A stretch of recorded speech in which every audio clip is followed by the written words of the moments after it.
नमस्कार दोस्तों। स्वागत है आपको आज के लीड कोड के POTD problem set matrix zeros में। तो देखते हैं प्रॉब्लम क्या कह रहा है। Given an m cross n integer matrix, एक मैट्रिक्स दिया गया है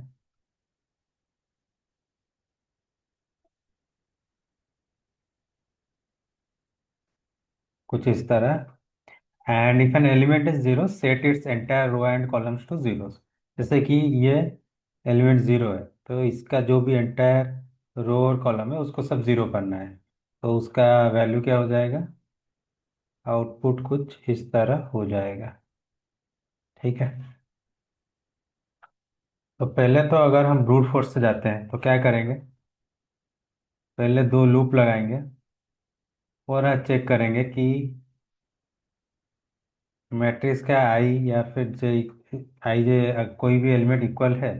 तो हम क्या करेंगे, उस पर्टिकुलर रो में करेंगे जीरो और पर्टिकुलर कॉलम में करेंगे। ठीक है। अब रो में जीरो करने के लिए क्या मेथड लिख सकते हैं, कॉलम पे आइटरेट करेंगे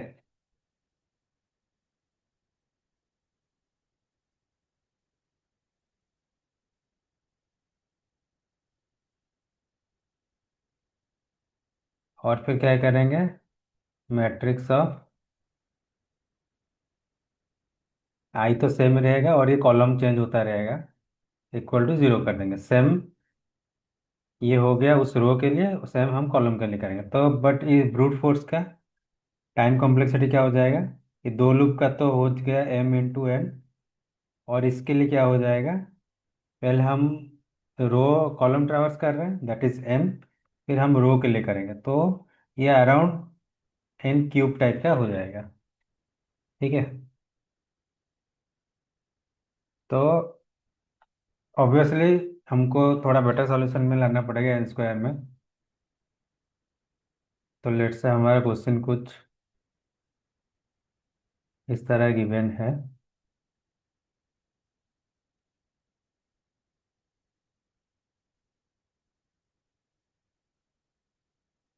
ठीक है। हम इसको अब कैसे कर सकते हैं, एन स्क्वायर में। ठीक है। तो हम क्या करेंगे, पहले ट्रैवर्स करेंगे पूरा मैट्रिक्स में। ठीक है। और सबसे पहले एक कॉलम वेक्टर डिफाइन कर लेंगे और एक रो वेक्टर। लेट से हमको ये 1,1 पे जीरो मिला। ठीक है। तो हम क्या करेंगे, कॉलम का वन पे वन डाल, पहले इसको इनिशियलाइज जीरो कर देंगे जब इनिशियलाइज करेंगे। और सिंस हमको वन और वन में जीरो मिला तो कॉलम ऑफ वन पे वन डाल देंगे और सिमिलरली रो पे भी वन डाल लेंगे। ठीक है। अब नेक्स्ट स्टेप में क्या करेंगे, फिर से ट्रैवर्स करेंगे और हम चेक करेंगे क्या, अगर हमारा रो जो कि आई में इक्वल टू इक्वल वन है या फिर कॉलम ऑफ जे वन है, तो हम क्या करेंगे उस मैट्रिक्स में जीरो मार्क कर देंगे। तो इसमें क्या हो जाएगा, टाइम कॉम्प्लेक्सिटी हमारा एन स्क्वायर हो जाएगा। ठीक है। तो चलो इसको एक बार कोड करके देख लेते हैं।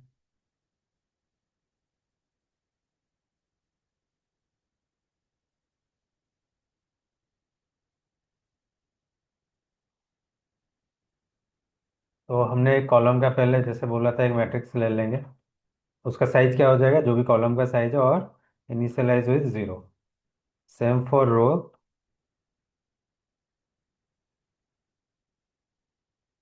उसको भी इनिशियलाइज कर लेंगे। अब हम ट्रैवर्स करेंगे मैट्रिक्स में।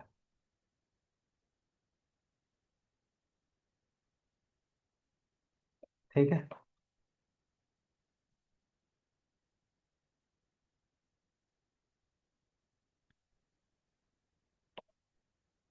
अब जब हम ट्रैवर्स करेंगे, अगर हमारा मैट्रिक्स और आई जे पे कहीं पे जीरो मिला तो हम क्या करेंगे, रो का आई में वन डाल देंगे और कॉलम का जे में वन डाल देंगे। ठीक है।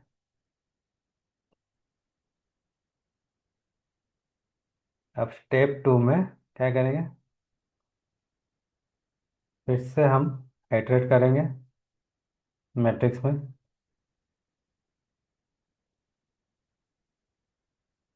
और अगर हमारा row of one equal to one है, या फिर column of J equal to one है, मतलब क्या है, उस रो या कॉलम में कभी हमको जीरो मिला था, तो हमको जीरो करना पड़ेगा।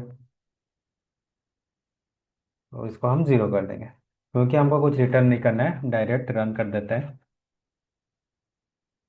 तो चलिए सबमिट करके देखते हैं। चलो, तो ये सबमिट हो गया, जैसे कि देख सकते हो, अब सारा का सारा टेस्ट केस पास हो चुका है। तो ये था आज का प्रॉब्लम। मिलते हैं फिर अगले प्रॉब्लम में। धन्यवाद।